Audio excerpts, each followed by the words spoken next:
Saya tidak ngerti Bareskrim ini, kenapa sih polisi suka sekali tersangkakan orang yang jadi korban.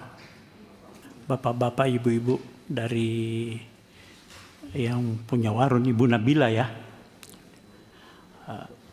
Kami dari fraksi PDI Perjuangan melihat kasus ini memang baru hari ini saya ikut dengan tadi pagi barusan melihat kasus ini dari Ibu Nabila ini tidak bisa dipidana memang. Saya tidak ngerti Bareskrim ini, kenapa sih polisi suka sekali tersangkakan orang yang jadi korban. Tapi syukur alhamdulillah tadi malam sudah ada kesepakatan yang disampaikan tadi kesimpulan itu pasal 36 KUHP harus diperhatikan itu. Kalaupun juga berdasarkan undang-undang ITE itu juga tidak bisa juga dipidana karena itu termasuk kepentingan umum di situ gitu, tidak bisa.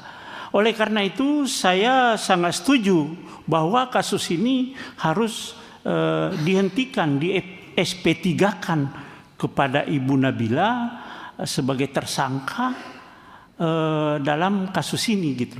Saya minta kepada Bareskrim Polri segera meng-SP3-kan ini, tapi saya kira sudah ada tadi malam semuanya. Dan saya minta Polri seluruh Indonesia, mulai dari Bareskrim, Polda, Polres, tidak ada lagi yang terjadi seperti ini. Kenapa mencari-cari salah orang gitu loh. Saya minta Polri ini sudah lebih adil lah di dalam melakukan langkah-langkah penyidikan. Ingat, di KUHP yang baru juga ada itu.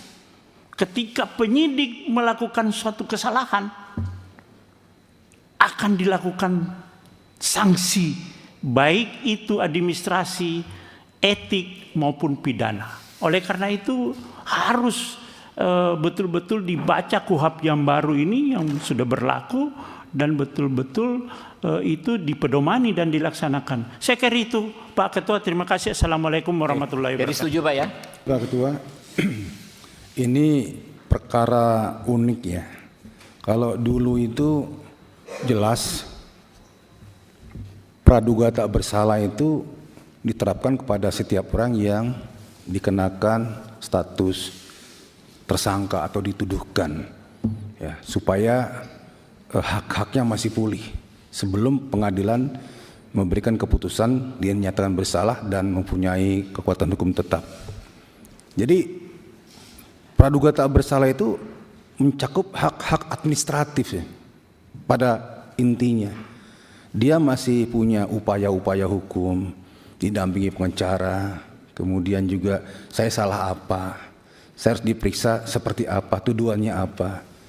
Nah, kalau berkaitan dengan pemberitaan dia itu belum pantas dipersalahkan, kemudian dia berbalik pencemaran nama baik itu ya, yang menuduh dia bersalah melakukan suatu perbuatan, ini presiden buruk bagi perkembangan hukum di Indonesia.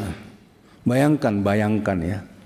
Jadi di kampung kita itu ada keamanan setempat. Keamanan setempat itu salah satunya adalah membuat jaringan CCTV di kompleks perumahan atau rumah pribadi. Nah, mereka pastinya ingin mengetahui apakah nanti ada pencurian di sini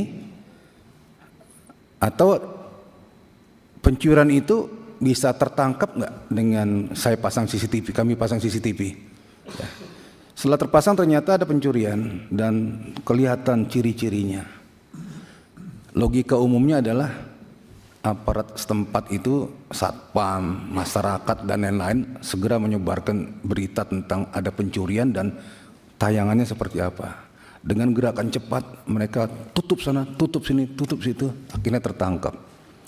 Nah, kemudian kalau mengacu kepada kasus ini, si maling bilang, loh, saya kan belum ditetapkan pengadilan sebagai yang tersangka yang dipersalahkan atau terdakwa yang dipersalahkan dan dikuatkan dengan putusan pengadilan.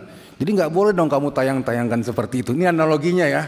Jadi lucu jadinya. Apalagi di dunia digital sekarang ini yang luar biasa, setiap orang itu dalam kehidupan sehari-harinya bisa merekam dirinya sendiri maupun di lingkungannya menjadi sesuatu yang tidak bisa terbantahkan. Ya. Jadi tidak absolut itu yang praduga tak bersalah itu. Yang dalam konteks ini ya, apalagi untuk kepentingan umum. Saya setuju Pak Ketua, ini dihentikan ya supaya masyarakat juga jangan takut melapor tentang kejahatan yang ada di sekitarnya. Dari Partai Golkar setuju sekali untuk ini diselesaikan secara baik. Terima kasih. Oke, setuju perdamaian dan penghentian kasus saudara Nabila karena secara nyata tidak memenuhi unsur melawan hukum dan unsur kesengajaan untuk memfitnah atau mencemarkan nama baik orang lain pimpinan. Mungkin begitu. Oke. Pak. Yang saya hormati pimpinan dan seluruh rekan-rekan anggota Komisi 3, yang saya hormati Ibu Nabila Obrien beserta rombongan. Mohon izin menyampaikan bahwa kita ketahui dalam hukum pidana Indonesia kan seorang baru dapat dinyatakan bersalah kalau memenuhi 2 unsur ya. Kalau nggak mens rea dan actus reus. Nah, saya melihat bahwa perbuatan yang dilakukan Mbak Nabila ini belum memenuhi 2 unsur itu. Karena perbuatan yang dilakukan mungkin tidak bertujuan untuk menghina, mencemarkan nama baik. Tapi mungkin agar supaya hal seperti itu tidak terjadi di warung-warung atau di restoran-restoran lainnya. Jadi untuk itu kami setuju jika kasus ini dihentikan.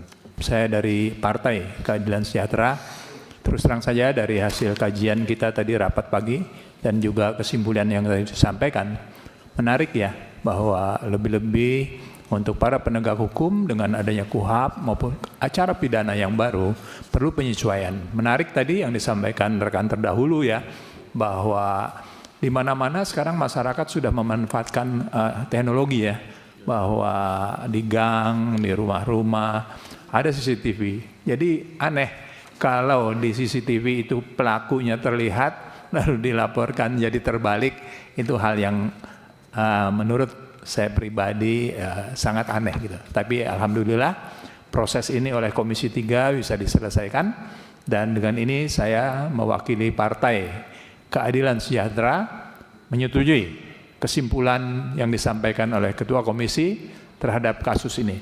Terima kasih pimpinan. Wassalamualaikum warahmatullahi wabarakatuh. Yang terhormat pimpinan Komisi 3 DPR RI Bapak Habibur Rahman, terima kasih telah mengundang kami hari ini.